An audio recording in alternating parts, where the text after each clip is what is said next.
Hey, sports fans! Coach Nick here, and welcome to the B-Ball Breakdown live show, coming at you, as always, on a Monday morning, my time at least. Whoever it is in your time might not be morning, but still, we are here. Lots to talk about. Insanity all around. Great games. And as always, I'm joined by Andrew Combo. Set up to discuss the latest and the greatest.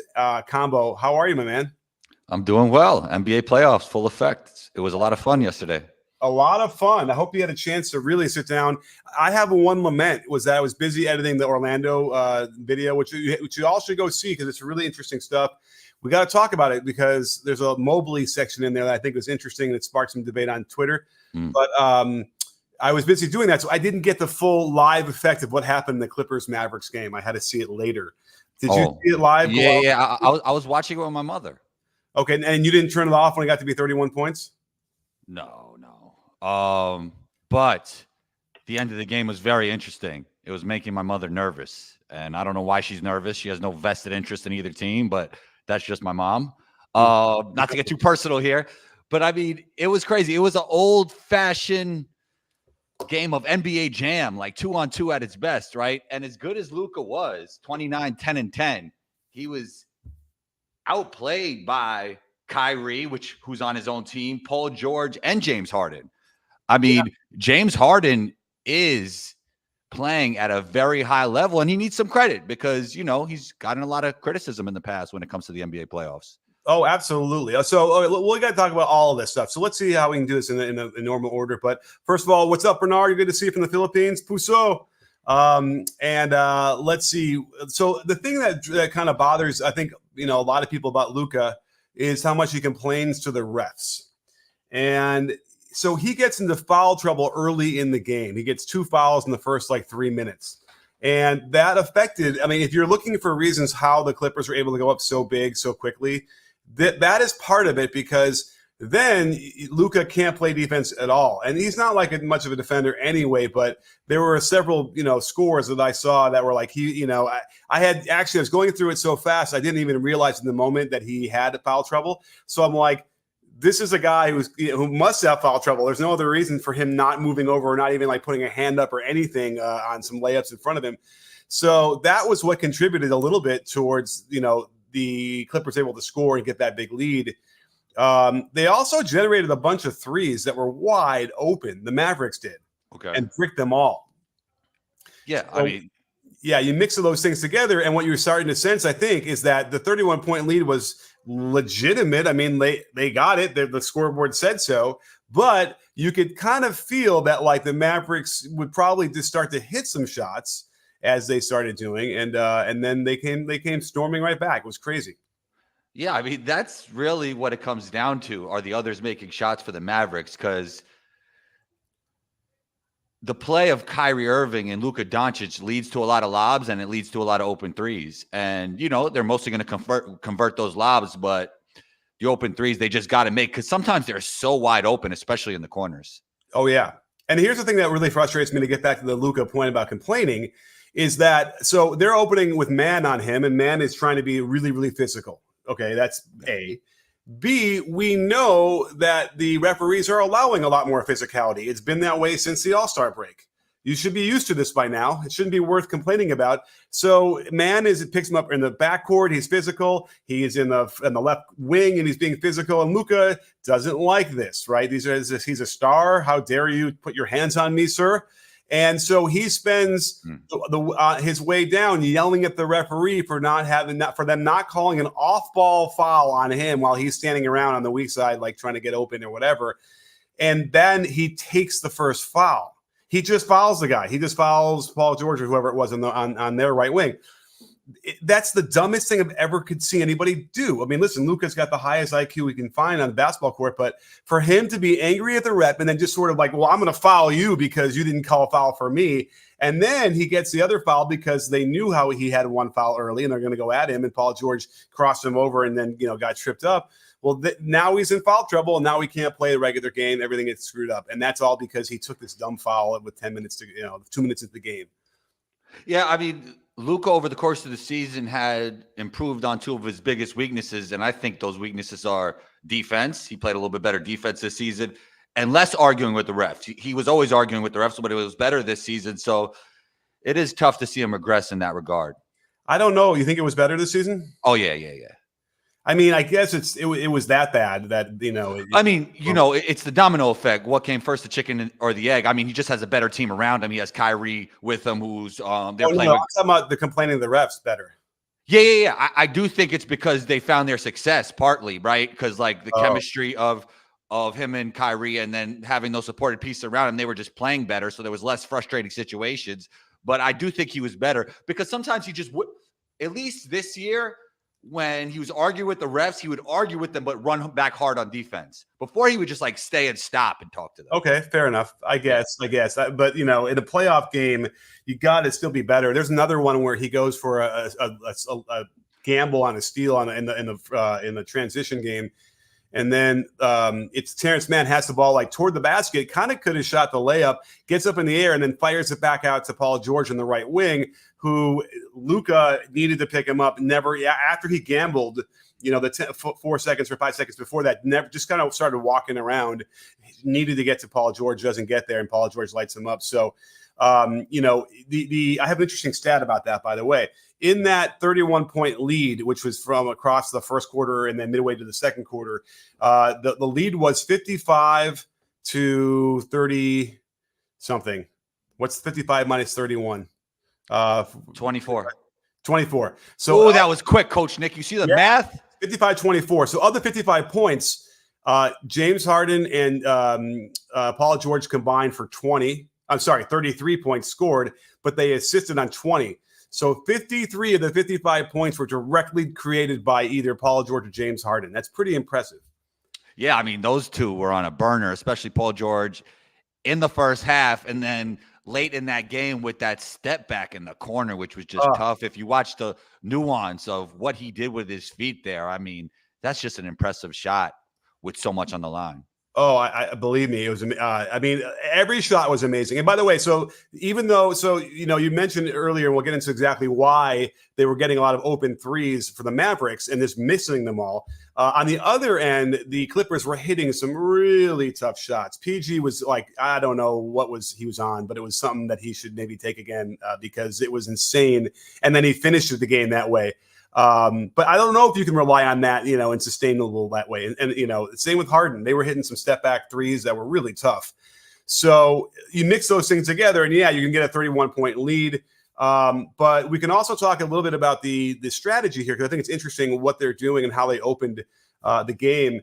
The one thing that the Mavericks are doing that's very curious to me. Oh, and by the way, if you have a question you want us to answer it, then the way to do that is on the YouTube side with a super chat, and then we'll put your name up on the screen, and we'll give you lots of hype and thanks, and it'll really help us keep the show going. So if you want your question answered, then make sure to use the super chat function over on the YouTube side, and then we have to decide at some point, Combo, if we want to turn off the the Twitter feed for this. But nonetheless, it's great to have as many people as we can. How do we bring them over? How do we bring them over? I don't know. But anyhow, let's talk about that. So what they're doing is there's obviously when you have guys as good as PG and James Harden, and then the other side, Kyrie and Luka, you need to bring more than one defender. There's no way to defend these guys one-on-one. There's no way. You can't do it. Can Dort do it? Maybe Dort could do it. I love Dort. I just feel like no matter how good of a defender you are in this league, there's certain players that you can't turn off. I guess.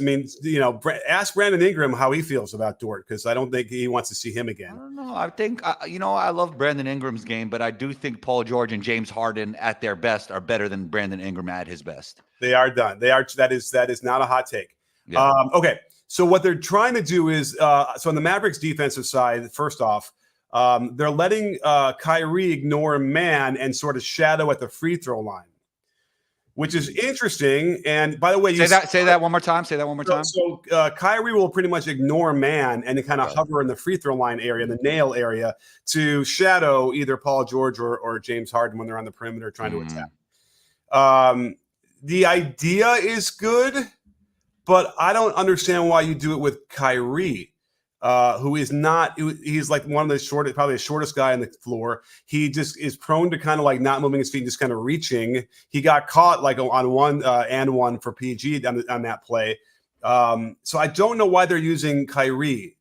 They could easily find another. They have defenders who are longer and better that would be much better shadowers. It's very strange to me. Where is man located when Kyrie's doing this? He kind of wanders to the corner. That, by the way, maybe they feel that Kyrie is their quickest player and could get over to man if somebody does make that pass. Like he could do both.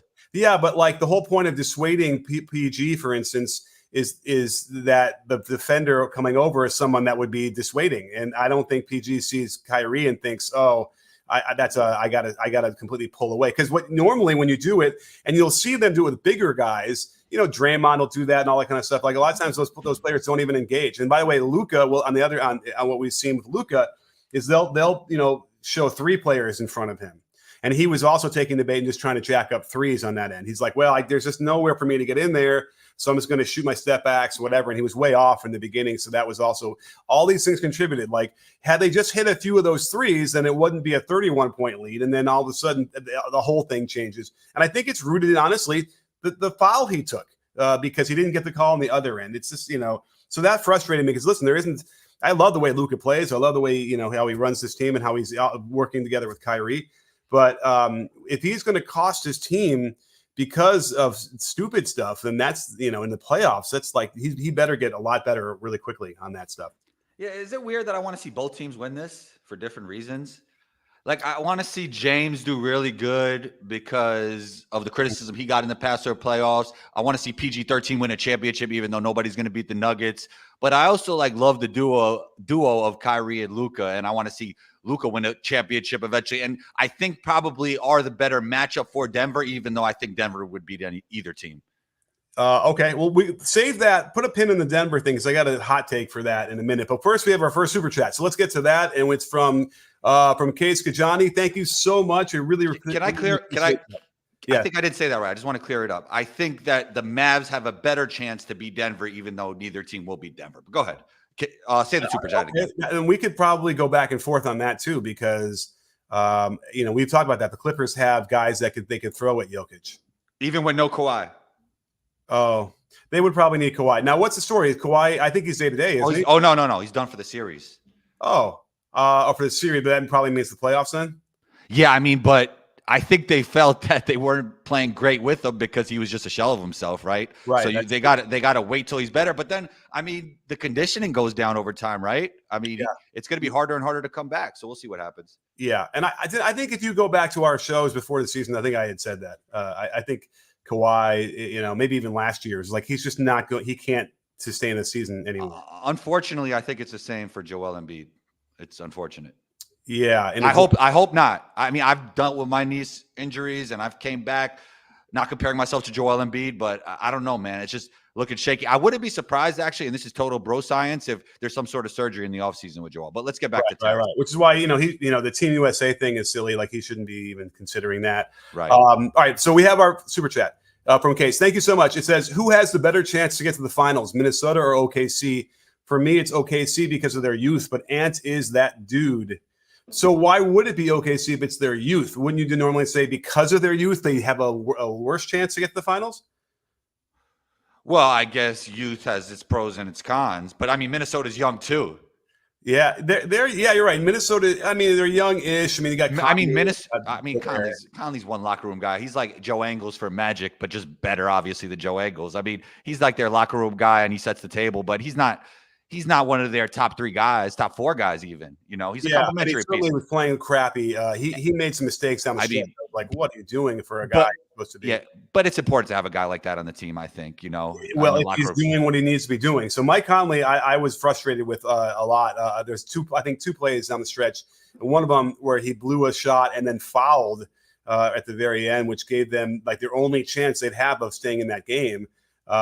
Toward the end, I was like, "What are you doing, man?" And I think he knew it, but was like, "You got to be better than that." So they got to hope he gets smarter or plays the way he normally would play, I suppose. But anyway, so who has a better chance to get the finals, Minnesota? Okay, so man, it's tough because they're both really good, but I think Minnesota's defense is better. I think as you just stated, some of their stars are a little bit closer to their prime. I actually believe in the ceiling of Anthony Edwards over the ceiling of SGA. Yeah. I love both teams, but I would say Minnesota would have the better chance to get to the finals. I think so too. I think on paper, when you're thinking about it, certainly just on that end, but it's also probably because of the veterans that they do have. But I think that they're probably deeper, right? Is Minnesota deeper? That's fair. To some in my mind. I mean, okay. The other thing though is if OKC's probably the better shooting team. That's another thing. But I would still take Minnesota. Yeah. But man, Minnesota's defense really, and I was thinking about that is if I'm thinking about a team that can beat Denver, you have to go Minnesota defensively. Is like in that series, right? It would obviously be Anthony Edwards, SGA. Is Jalen Williams, would he be the third best player in that series? He's really good. Yeah, probably. You think he's better than Cat right now? Ooh, no, you know what? Cat's playing really, really well, and I'm happy to see that. That's a tough one. I think Pat probably still gets it. I think I would probably have to go with Cat, but it's close. Yeah. But because Jalen Williams doesn't get enough credit. But what was I thinking about? Oh, well, the Aaron Gordon matchup is going to be a problem for any of these teams, right? Like if Minnesota is out there. By the way, I would love to see Naz Reid and Aaron Gordon. Like they could go that way and match up. That would be interesting because you need a guy that size that can handle Aaron Gordon and can move. So that might end up being a real key matchup for them. I'm trying to think of who else Minnesota has. But Naz Reid, Aaron Gordon's going to have his hands full with Anthony Edwards. He's not going to be guarding Naz Reid. Oh, I'm talking about guarding Aaron Gordon on the other side. Oh, got you. Okay. Yeah. But let me get, where's the Minnesota? I mean, Aaron Gordon's the guy for Anthony Edwards, right? That's interesting. They probably wouldn't have Jamal on them because they don't want to tire him out. KCP probably guards him. That's not good, man. You don't think KCP could guard Anthony Edwards? I mean, I don't think anybody could guard Anthony Edwards. Oh, okay, but I think that's what they're going to go to. But who you think's a better cover for Anthony Edwards, Aaron Gordon or KCP? Drop it in the comment section. All right, yeah. I mean, listen, I get why you'd want to go a little bit bigger and whatever, and he's fast. But it's intriguing at the very least. There's a lot of intriguing stuff that you have to kind of figure out, and you can get really out of the box with it. Not that Finch would. By the way, Finch, I hope you're okay, man. Patellar, and I think I called it, by the way. I was looking at the injury and how he's grabbing his knee. I couldn't quite. So I was like, this had to be a trauma to the patella because it wasn't like his knee twisted or buckled or anything weird. So it was force. Dr. Coach Nick. Yeah, that's me. Anyway, so great question. So I think we're going to go with Minnesota. And Ant is that dude. It caused a kerfuffle on Twitter when that dunk that Ant had off both feet.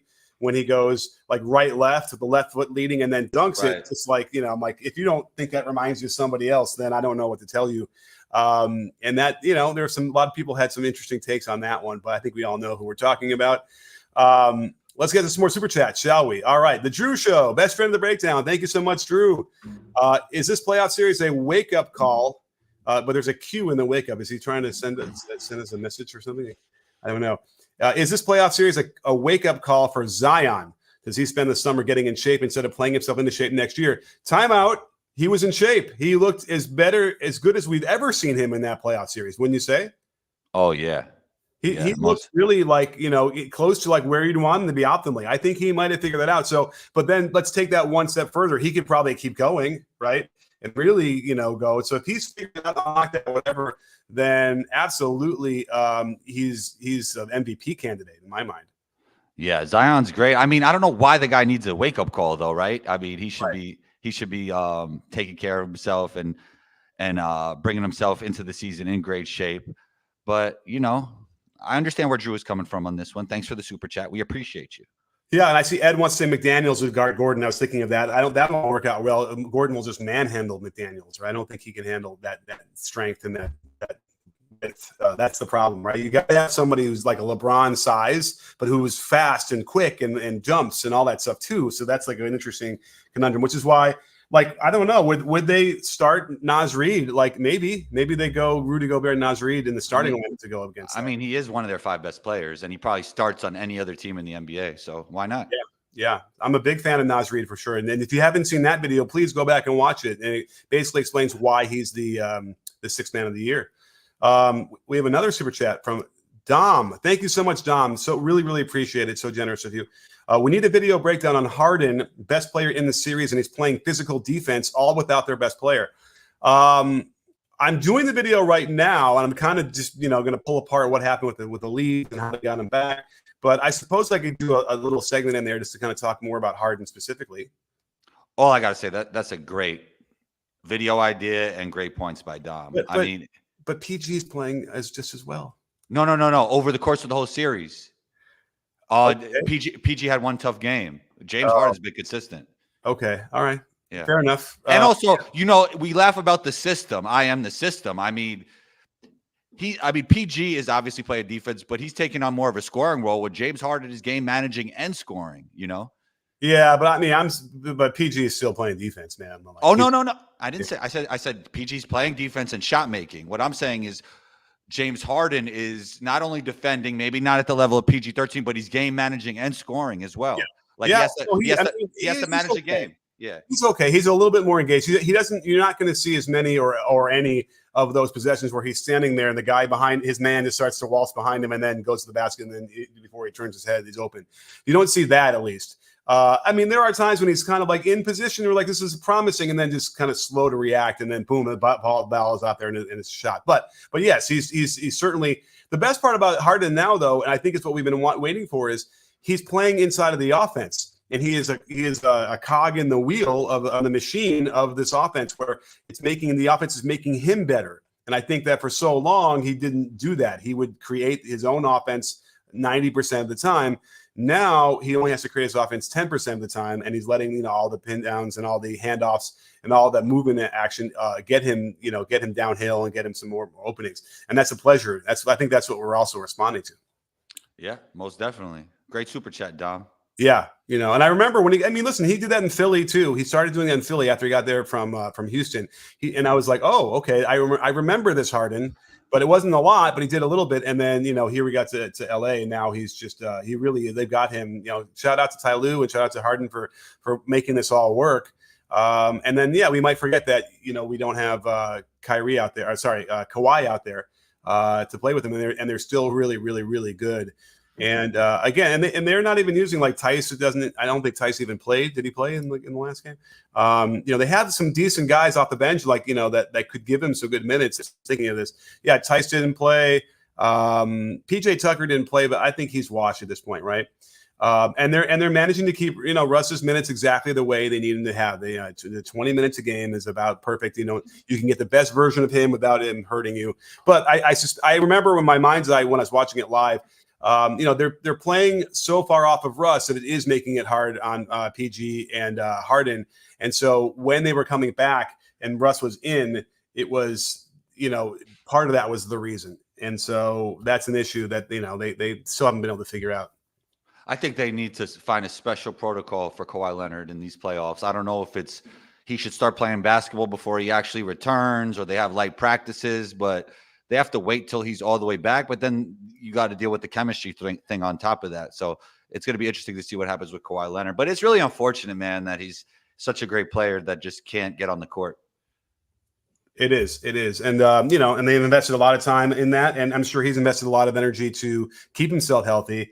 And but I just, I think there's too much data at this point over too many years to say anything other than, it's very likely he just can't stay healthy. And that's, it is what happens. People wear out, and he had a run, but I don't think we're going to really see Kawhi back consistently anymore, unfortunately, but we'll see. I hope he comes back. But either way, the Clippers can beat them without Kawhi, right? The Clippers can beat them without Kawhi. Yes, I think they can. Yeah, we knew this. They're a tough team. They got really great players. I think so. So wait, so on the prediction show, me and you, I think I wanted to go Mavs, and you convinced me Clippers, right? Or was it the other way around? I don't even remember now. I don't know if I committed to that one. That's a tough one. But I think we're going to get 7, right? 7. Yeah. It's a fun series. A lot of fun, great basketball with great players, all-time greats who are going to be Hall of Famers. So it's fun. Yeah, no, and thank God we got Luka back in the playoffs so we can see him do his thing, because that's always exciting.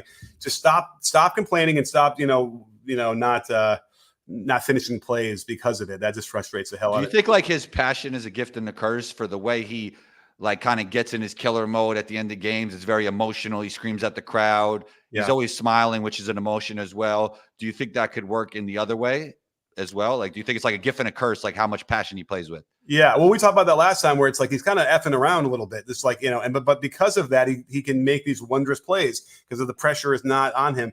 But then everyone has pressure. Everyone deals with it at some point. And you can see like the pressure was getting to him too. And then he does have, the emotional pull both directions is probably, we need to kind of tamp it down a little bit and keep it a little bit more in between the two different lines, a little closer to the middle. I think that'll help him. And that'll probably happen with age as you get older anyway. So, I have a feeling we have even better Luka in the future. Oh yeah, he's gonna continue to get better. I think the shooting gets even better over time, which it probably has been. I haven't looked at the numbers, but yeah. Hopefully. I mean, the 2 motion shots tough. And remember, when he has to rush because he's taking this crazy step back, whatever, it actually is a better rhythm for him. And those tend to go in more often. That happens sometimes. Like when I'll go back to my own experiences. Sometimes when there's a hand in your face, it forces me personally to get more arc, and it makes it, gives me a better chance to make it sometimes, So, you know what I wanted to ask you about? Like sometimes you did the Magic Cavs video. Sometimes Paulo, the jump shot looks decent, and sometimes it just doesn't look good at all. And I feel like off the dribble sometimes looks better than the catch and shoot. Yeah, I have to go look through. I need to do a really deep dive on Paulo's jump shooting for sure. And there is some sense to like maybe the dribble shot is better. If you're working on your game, even when you're younger, like more often than not, you probably dribble the ball once and you shoot it. Like I don't know if you always have a guy who's just like throwing you passes all the time or whatever. So there might be some notion of comfortability on that end where you're shooting off the dribble. And as players are allowed to shoot more off the dribble, we're going to discover that, yes, that is a thing where maybe you just shoot better off the dribble, where in the past, because you didn't do it very much, we never really knew whether or not we just assumed it was a worse shot, when it turns out it might be better for some people. And, with my methods and how I teach with the float dribble and the dip, that's a secret, unlocking thing that really helps everybody. Certainly to get your basis and the understanding of the shot. Actually, I'll talk about this for a second. So there's a path the ball takes, right? There's an optimal path the ball will take from the time you bounce it, so it comes back in your hand, and it goes up and out, right? Mm-hmm. So what we develop is, and the dip is obviously a huge part of that, because like on a catch and shoot, and the ball goes down, then up again, that's the power generation and the synchronization. But it also, by the way, has to do combo with the down. Also allows you to then more properly sync the leg straightening and the arm lift up, because if the arm lift up happens too early, then you get the 2 motion and you have a problem with energy transfer. So the dip makes sure that you take your time on your arm swing up. So it's almost like, yes, it's power because it's a one direction first and then the other, but it's also because it just makes you have your hands coming up at the right time. But let me just get this clear. So we have this path, down, up, and then out. Well, as you get better and better at this, we can start picking up that path later and later. So you don't need to dip all the time. You can then, start the ball on that path much later in the process, and then up and out, and you can still figure out how to generate and solve that problem to get the ball to go in. Does that make sense? So, do you feel like late hands and early hands are both an issue? I would say that late hands are the issue. I don't do early hands. I mean, I suppose you shoot it so fast that I can't picture that. No, what I'm saying is like, well, first of all, if your hands don't get to the spot quick enough, then you don't get the energy from your legs. Right. Because they're late. So late hands become a thing where then they have to wait for your legs. And that's when it sits there for a second, right? And then you push and you lose all. Oh, no, I meant the other way. Like if your legs are going up and the ball's not in place to be I don't see that. I can't imagine somebody shooting and having their legs ahead of their arms like that. It's always the other way around, isn't it? No, I think that's an issue sometimes. All right. Well, first of all, anything could be an issue. Go film that and send it over. I'll check it out. We have another super chat. We have a couple more. So the Drew Show is back. Thank you so much, Drew. Again, you're always multiple super chatter. Always awesome to have you. Thank you. Speaking of playoff evaluations, Coach, what do you think of your favorite guy, Westbrook, thus far? Also, can we call it a wrap on Kawhi already? So yeah, I guess this is already playing into what we just sort of talked about. But Russ, is playing fine. You give him the 20 minutes, you can kind of make sure you eliminate some of the bad stuff he's going to do. But I turned it on in the third quarter in the middle of doing my editing, and all I saw was his man sagging way off, getting in the way of PG, who had to pull up a long two and brick it, and then he turned the ball over right away. So it's like, and then they went and scored twice, whatever. So the league got closer and closer. It's like, okay, I know it's a very small sample size, and I need to go through the whole game to kind of look at it, but we'll see how much my eye catches a Russ or not. But Russ is Russ. He is a guy who I think is. You hit the limit in his minutes, or else he is going to hurt you. He will hurt your team. He will turn the ball over. He'll make bad decisions. He'll throw inaccurate passes, and he can't shoot. He made the 1-3 that he got wide open in the corner because they're not going to guard him. And they have to continually figure out solutions, right? Like him handing off or him setting ball screens, because otherwise his man is just camping out and playing zone. Yeah, I don't know if we could call it a wrap, but I mean, it's not looking good, Drew, for when it comes to Kawhi, because they said he's not playing the rest of this series, and then how good is he going to come back? I think we talked about that a little bit already. I also want to give kudos to Kyrie. Like, did you see some of the shots he was making at the end of that game? It's like the definition of Wait, why eliminate the end of the game? That is true. That is true. But the one where like he brought it back and then put it in, it's like it's kind of like the definition of great offense always beats great defense, because they did everything they could on that drive, and then he just like. Three guys on him ready to block it in within an inch, and he's going to his left. He's drifting to his left, and then so are they, right? So they don't. Yes. But somehow he was able to still bring the ball back to the right a little bit and then shoot it on the way down. You had to see it in ultra slow-mo, because in real time it's just so fast you didn't even know what happened. It was like the gun. I don't know if I saw a finish. Like, I'm not saying it's the best finish ever, but I don't know if I ever saw a finish quite like that. That was crazy. That was a crazy finish. Yeah, I mean that's probably up there with like the Michael Jordan finals. Yeah. I mean, the Michael Jordan one was like, it's a little bit more memorable, right? Maybe because it's like. Yeah. I mean, timing wise, and it was the finals. And by the way, it was also the culmination of, I think, like 18 straight points by him, something like that. And he didn't have to do that, right? He didn't have to bring it down and then switch. He said he saw Sam Perkins, right? But Sam Perkins didn't actually do anything. But so I get it. He was like just for good measure, right? Yeah, I was there, man. I swear the Chicago Stadium, I think, levitated a little bit when that happened. Oh, you were there for that one? I was there, right in front of me. Amazing. Oh, that's cool. That's cool. But I think, build a statue for Kawhi and let him. Otherwise, it's like heartbreak over and over again. And I just don't. Just everything that I've seen, and I certainly we have a lot of experience looking at players in that sort of trajectory who just keep trying, and it's like the body is trying to tell you something, and I don't know if it's worth it at this point to continue to try and do that. So. Let's get back to Case. Thank you. Oh, come back here, Case. Thank you so much again. Multiple super chats. Again, we really appreciate it. This really helps us keep this show going. And they ask, if you were the Magic, would you go after Devin Booker? He would be a great fit to fix their offense, and the Suns could use a lot of guys Orlando has. By the way, did you see the other reporting that Stephen A was saying today? What was he? Oh, yeah. Are we allowed to mention Stephen A on our show? Why not? Why don't you want to mention him? Stephen A. Is he?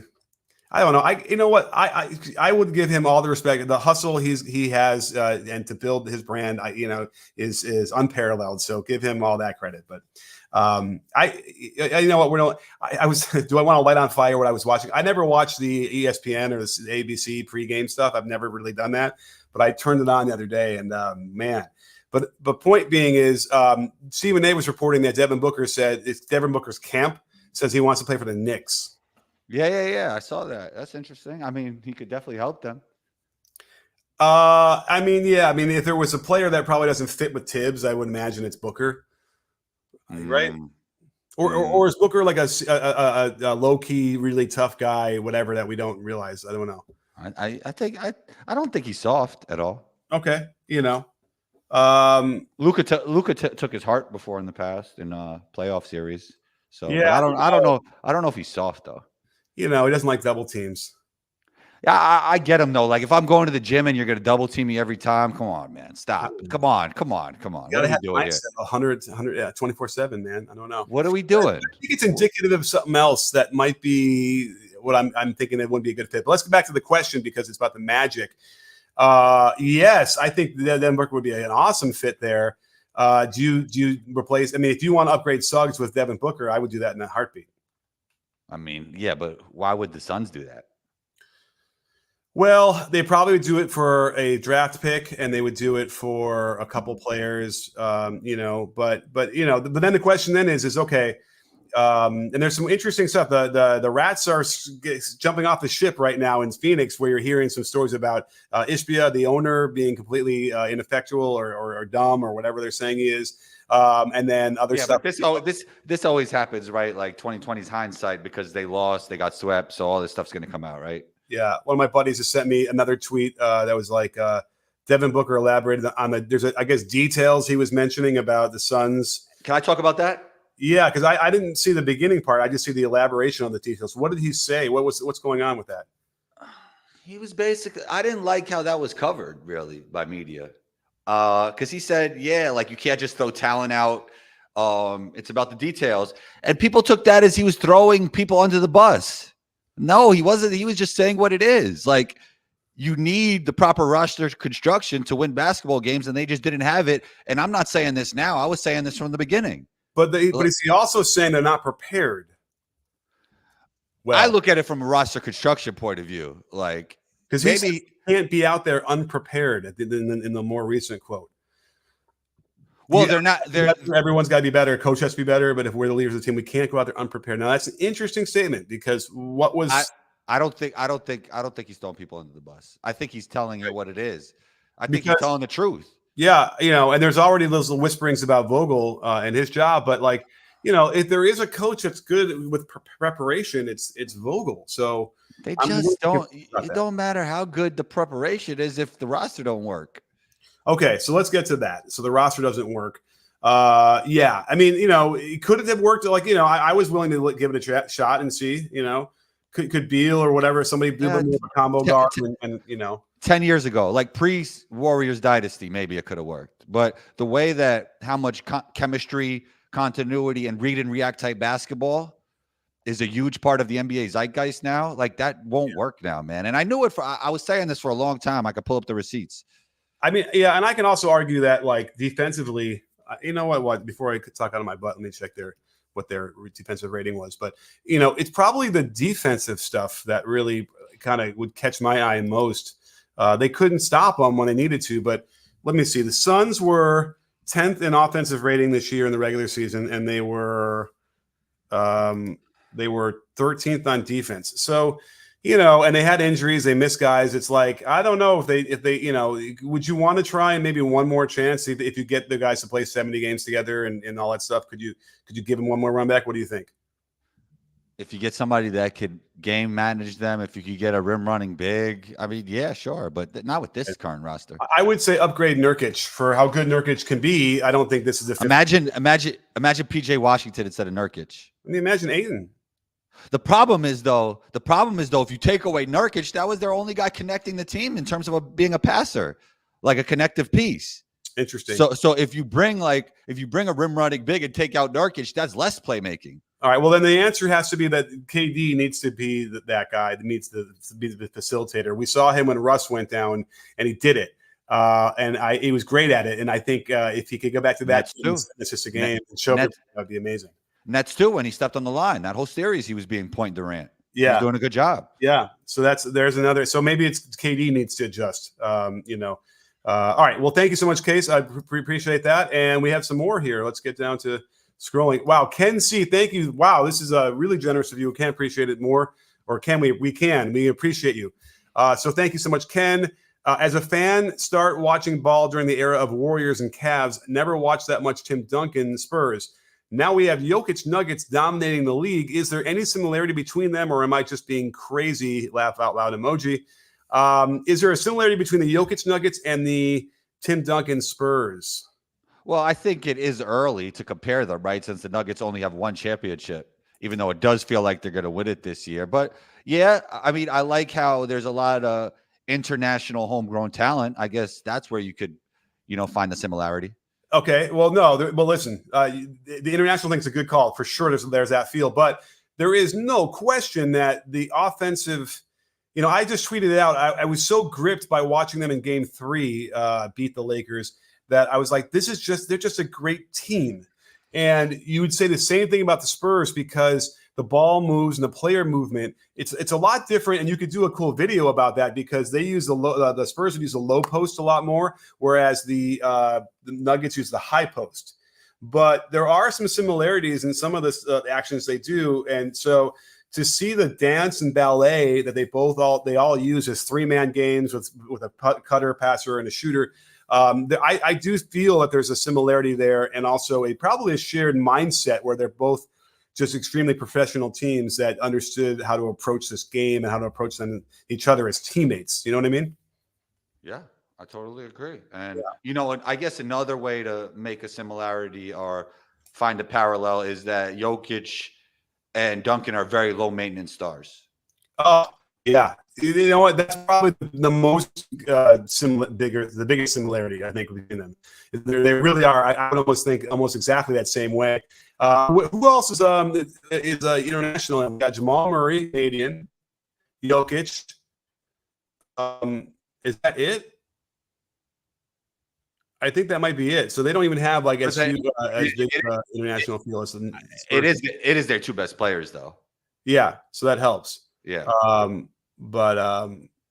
Anyway. Oh, but I got are we ready for the hot take? Actually, we have a couple more super chats. Let me get to that. But don't let me forget, I got a hot take about the Lakers. But let's get to Vance Armstrong. Thank you so much, Vance. You think it's a play on Lance Armstrong? Or is his name really Vance Armstrong? That's interesting. Yeah, I don't know. Because usually it would be like Vance and then like you change the other. Armstrong would be changed too a little bit, right? But maybe there's probably a Vance Armstrong out there. It's probably him. And thank you so much for being part of our conversation. When Haliburton visited the Pat McAfee show over the All-Star break, he took a ton of shots from an elevated stage. Could that have messed with his shot? That's interesting. Do I have any? I don't have. Here's all I have for. I don't have any other. Can you hear that? Yeah, it's a heart beating. I don't have any other conspiracy sound effects, do I? What's this? Nothing. That's not either. All right. Anyway, I got to program that. I was trying to do it one time. Maybe somebody knows how to use a Tascam Mixcast. They can help me figure out how to set like these things where I can go, or whatever. I got to have better ones. Anyway, I don't want to put you to sleep, this combo. I'm sorry. But what do you think about this notion of being on the Pat McAfee show, shooting shots on the stage? I'm unaware that there's a basketball court. I'm vaguely aware of who this person is and that what his set looks like, but I don't know. What do you think? Well, I would say, to put on my philosophical hat, that I didn't see this. I don't remember this, but what you believe will make it so. So if Haliburton believes that it messed up his shot, that's the only way I believe it could actually mess up. All right, I'm firing this. You just cut off philosophical combo, Coach Nick. Yeah, I'm firing the show up because I kind of want to see. He's sitting. How long will it take me to scroll through here? But I don't know. From a muscle memory and physicality point of view, I don't think one day could change things, right? The answer is no. It didn't do anything to him. Oh, here. Unless he believes it did. Wait. Oh, it's him walking in. But when does he get on the damn court? Where is this? Here we go. What's this? Oh, I see him. So yeah, if you shot for several weeks on a really low, where the ceiling is low and whatever, and they have to adjust your arc, okay, like yeah. But no, there couldn't have possibly been an effect there because he'd get right back on the court and be, find his rhythm again.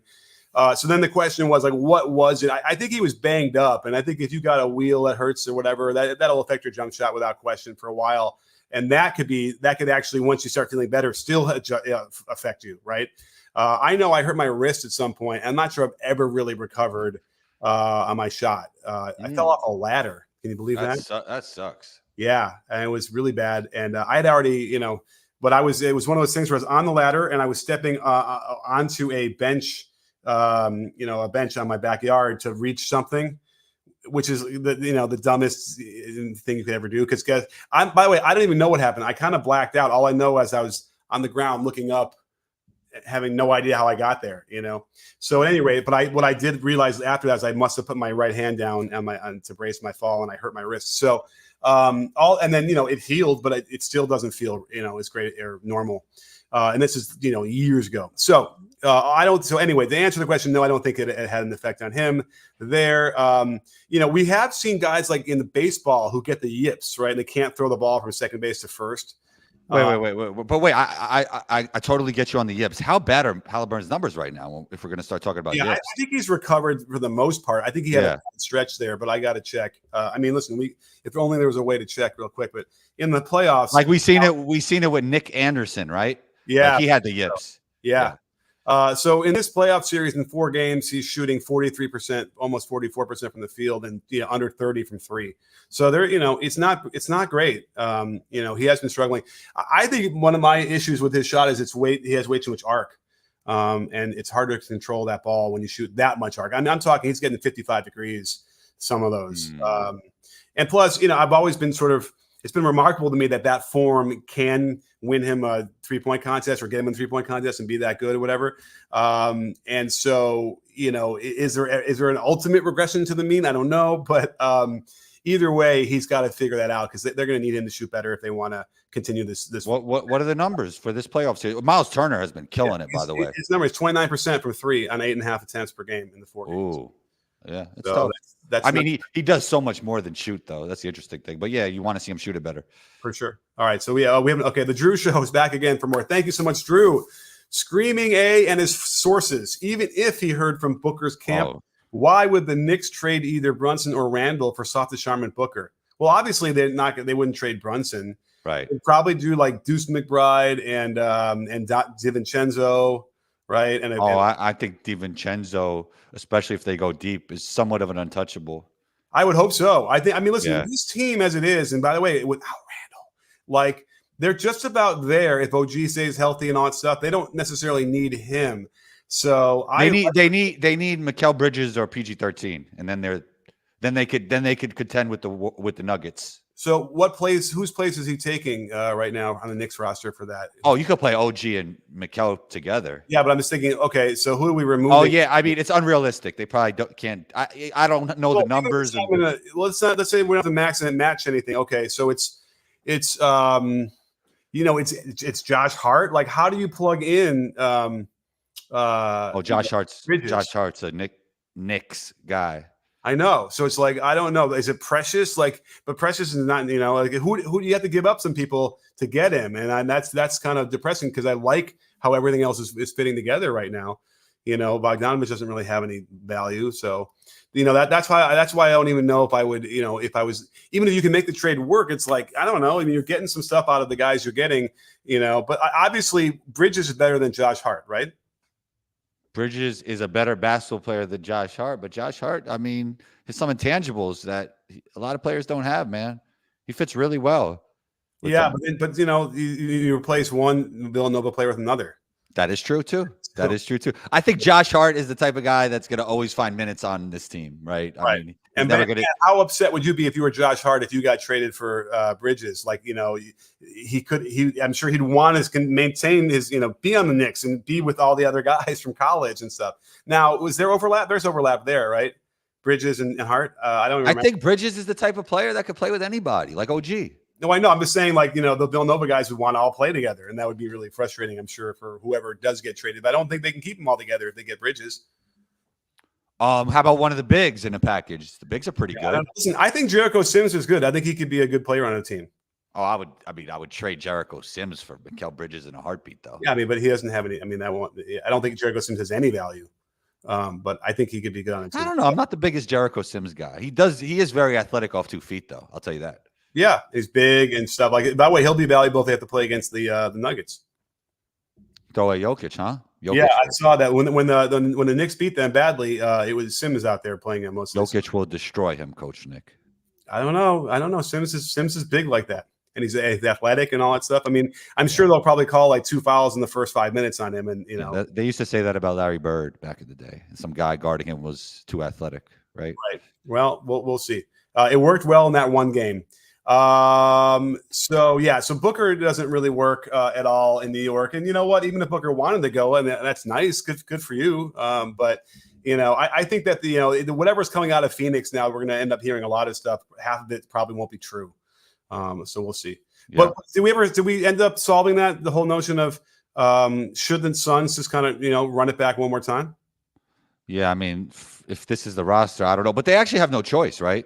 In a lot of ways. I mean, there's always a choice. There's always some way to do something and do some deal. I mean, to make the team better, I don't know. It's like they don't have a lot of right. Like, I mean, they would probably trade Beal, but and Beal has some value, but I don't know if he's where does he go? Like the Hornets, right? And his contract is rough. So, all right, let's go on. We have another one. Alan Tran, best friend of the breakdown. Alan, great to see you. Thank you so much. Yeah. The Suns need an elite defender, rebounder, rim runner guy as a number 3. Not another scorer like Beal. It's almost like Alan was he had already done this to comment, but it was almost like he was perfectly timed to do this right when we said that. I agree because my next question was going to be they're going to trade Beal. Well, what do you need to replace him with? You need to replace him with the player they already had, Bridges, right?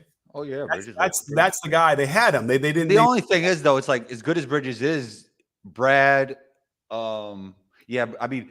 He is like another 2-3 guy like Kevin Durant, Beal, and Booker, but he could play off the ball better than those guys, and he's more comfortable playing off the ball. I think he blends in better there. Obviously, they couldn't have kept him because Bridges had to go for the KD. But it feels like Bridges' best role is not as a go-to scorer, but as a complementary, like third or fourth best player with other great players. If you want to win a championship. Exactly. And Beal doesn't really fit that. I mean, by the way, Beal's been okay. There've been a couple moments where it's like he was doing well.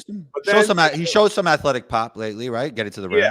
Yeah, but then he got in his head. He got upset. He was making some dumb fouls, and it just became I feel for him though.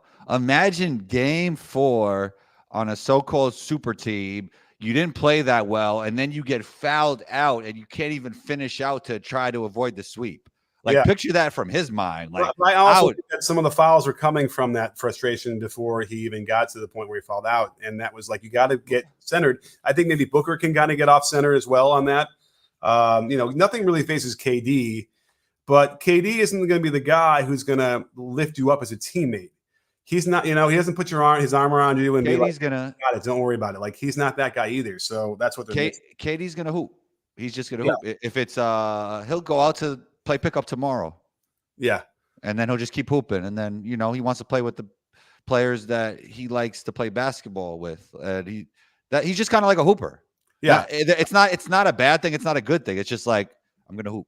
Right. And it's just not like, he's not like that kind of leader guy, which you don't necessarily need to have, he's that good. But on this team, I think that's what they're missing as well. So they got some things to look at, but you're right. Like, I don't know, if they could make those trades because those contracts are so big, but obviously Beal would be the guy I think they would move. All right. Thank you so much, Alan. And let's see. Oh, we got Bron. Thank you so much. Best friend of the breakdown, Bron. Always great to see you. We have the best audience here, and we have guys who come back every time and get the questions in. Thank you so much. Bron being probably the longest tenured shouts to Bron. Friend of the breakdown. Candace Parker, top 5 WNBA player of all time, ?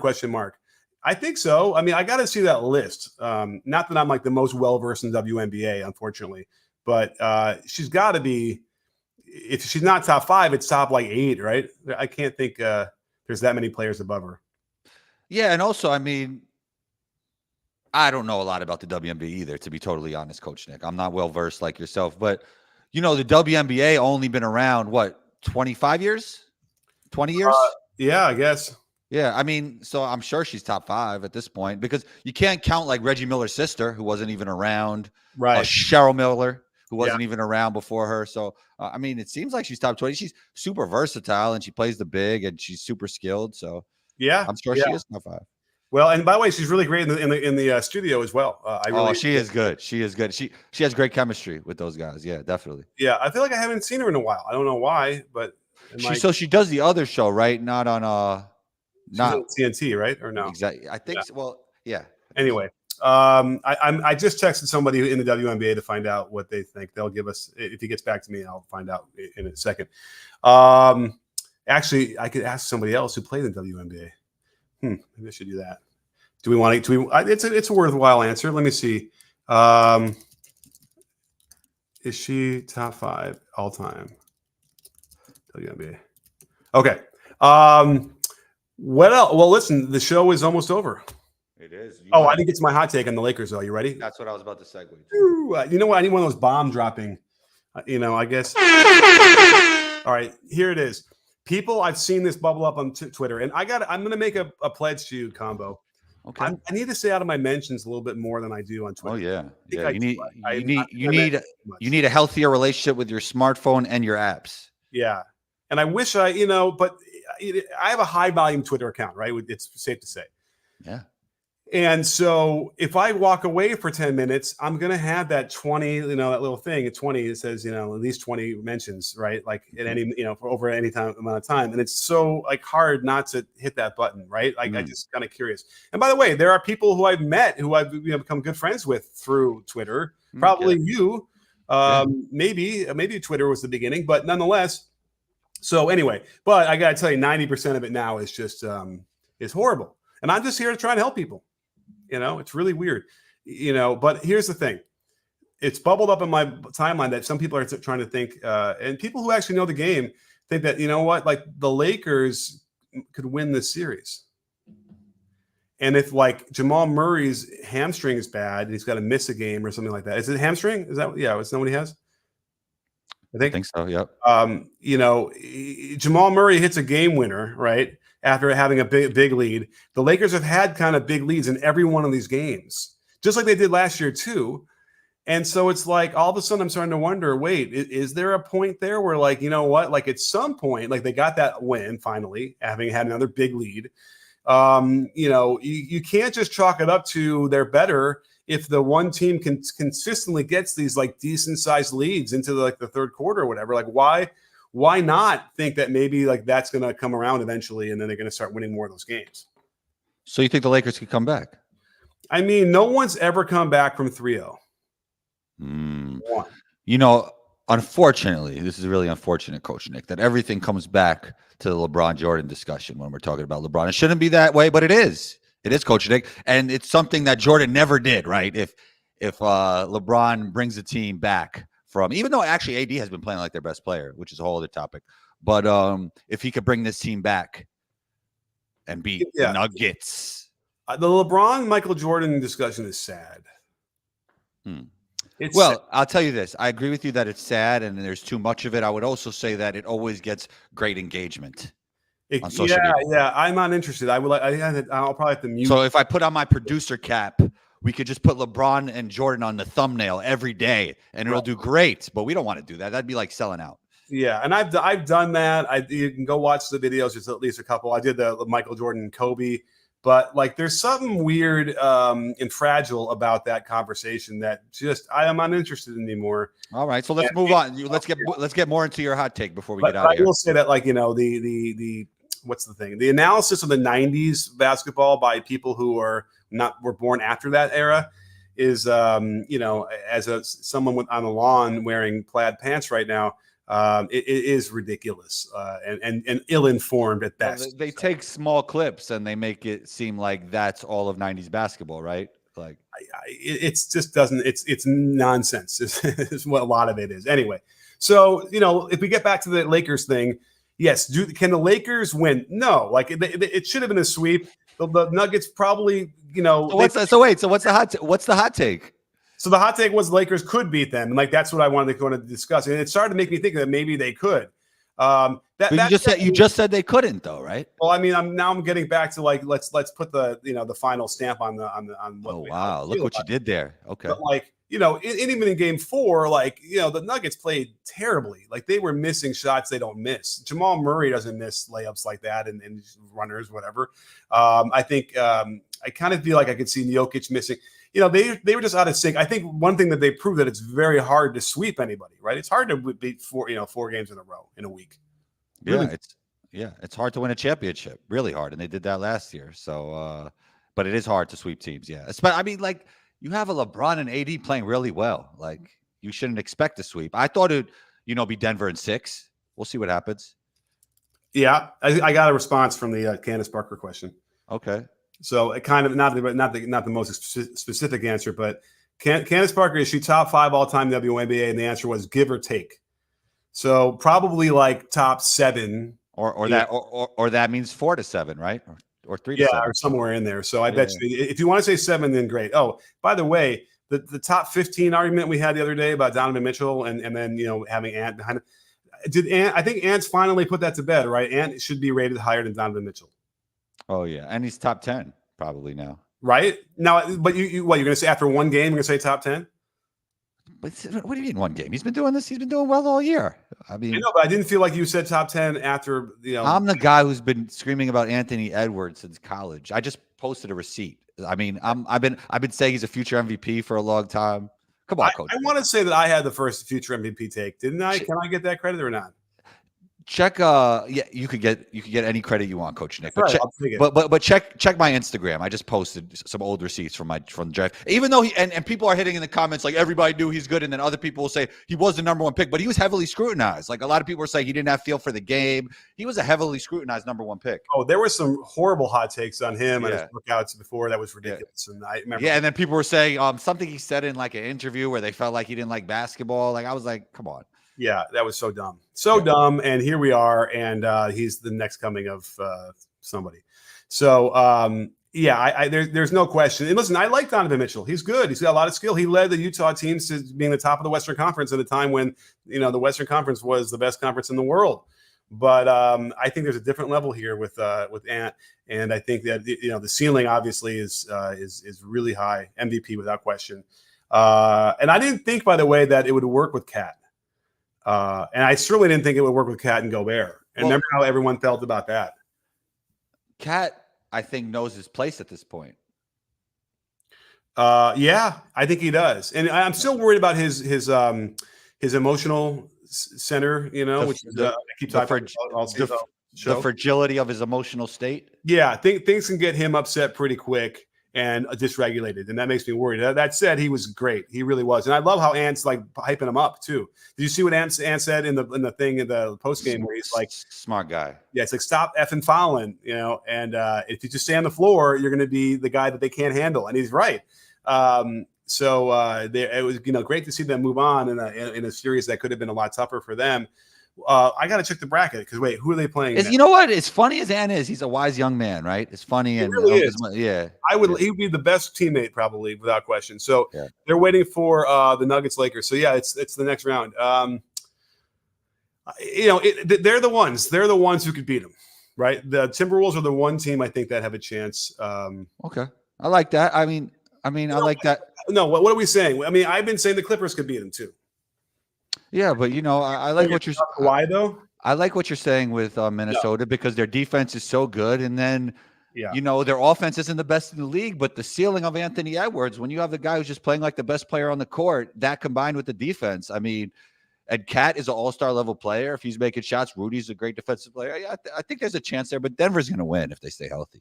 I agree. And I don't think the Clippers can do it without Kawhi. They need a healthy Kawhi to handle that. Because again, the Gordon conundrum and then Michael Porter Jr. conundrum. Like the funny thing is, Coach Nick, is that sorry to cut you off, but they're 0-2 with Kawhi and 2-0 without him. They're 0-2 with Kawhi. Yeah, right. Like as you said in the beginning, you're right on. It's 50% Kawhi, and that's gonna it hurts them. They have guys that can give him a little bit more because they're healthy versus what he's giving them. So it's sad, but again, give him a statue in San Antonio. Hell, give him a statue in LA too if they want. But I think it would probably be a nice thing for him to just sort of, not have to deal with the heartbreak every year anymore. I don't know. We'll see. But then again, I guess it would be an amazing story if he figured it out. But I just don't think it's going to happen at this point. So, but I think it's time for us to build our statue to ourselves for such a great show. We deserve a statue. Yeah. We'll do a GoFundMe for a statue. But where would we put it though? One in Riverdale and one in LA. All right. So now we need 2 statues? Yeah, one from of course if there's 2 of us. Come on, Coach Nick. I guess so. But we could be the same statue like together. Oh, that'd be pretty cool, right? Like in the middle of a high five. I don't know what we'd be doing. We have to figure that out. Like a boom? Yeah. Oh, maybe me counting down like the old days. Yeah, right. Okay. But I don't want to just be like, frozen. I want to have some action I'm doing. I don't know, but we'll discuss, and we'll figure it out. All right. Oh, I need this philosophical finger. Oh, that would probably be yes. I think the finger is where is your thing, and then I don't know what I'll do, but we'll come up with it. I'm sure we'll workshop it. Maybe some people in the comments will help us. But thank you so much, everybody, for being out here for this nice, perfect show. We did a really great job. I think it was really interesting stuff we talked about. You know what's crazy, Coach Nick? I feel like we're really, really good at this. Yeah. Listen, I mean, we can't be patting ourselves on the back too much, but I hear you. Okay. We got to be strive to get better. You could realize how good you are, and at the same time get better. That had the finger, but it wasn't that philosophical. Yeah. Which reminds me, like I had a guy. I'm an OG, I guess, right? Oh my, you're the OG for YouTube. You're the OG of OGs. All right, but how do you? What's above OG? What's older than an OG? Is there? Because there's a guy who slid into my mentions yesterday or 2 days ago, who was even older OG than me. And it made me feel like there are just people who don't want to get better at their craft, and which is sad. It was really, I don't even have to get into it. You might be able to find it if you look, because I did respond. But it's somebody who coaches, and to hear them. Well, you don't have to say who it is, but what was the take? You don't have to say. Like you're talking about eyes following the ball, and I know it's provocative, but I love it because we don't always get that shot of the player shooting and then they stay on his face. So what he was DMing you? No, these are replies that you'll see. Wait, is this a notable coach? Oh yeah. Oh really? Okay. Yeah. It's public on Twitter. It is. So that's why I should just say who it was. Well, I said you don't have to say who it is. So I mean, but all right. I guess let's just leave it alone. Let's end on a good note.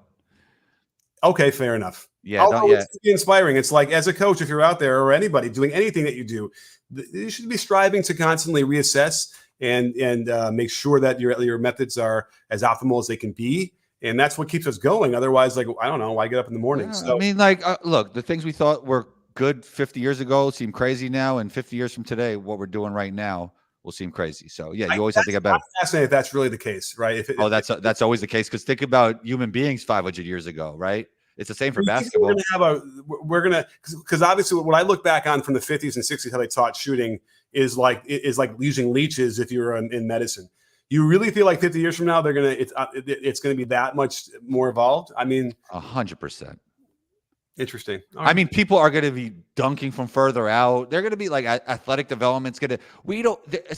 Especially like from an athletic development standpoint, there's so much we don't know that the human body's capable of. Yeah. Okay. Fair enough. I'm just talking like the jump shot itself, but that's fine. The jump shot. Yeah, we're gonna find things about the jump shot. All right. Definitely. Well, good. Hey, I'm excited about that because at some point, I don't want to get stuck doing the same exact thing I've been doing all these years. But that's what happened. That's what happens with people, and then toxic masculinity gets involved. It's like, I'll show you. It was a dark day in what I thought was going to be. Oh, this is cool. Well, I have never heard from this person before. Anyhow, maybe it's never too late. Maybe that guy, despite his advanced age, will evolve a little bit, and it'd be good for everybody. So, Combo, again, thank you so much for being here. Everybody else, thank you so much. All the guys in the super chats, really, really appreciate it. It's a terrific show for all of these things. And don't forget, sports fans, the P-Ball Breakdown, we're not a channel, we're a conversation. You in? Are you in, Combo? Yes, sir.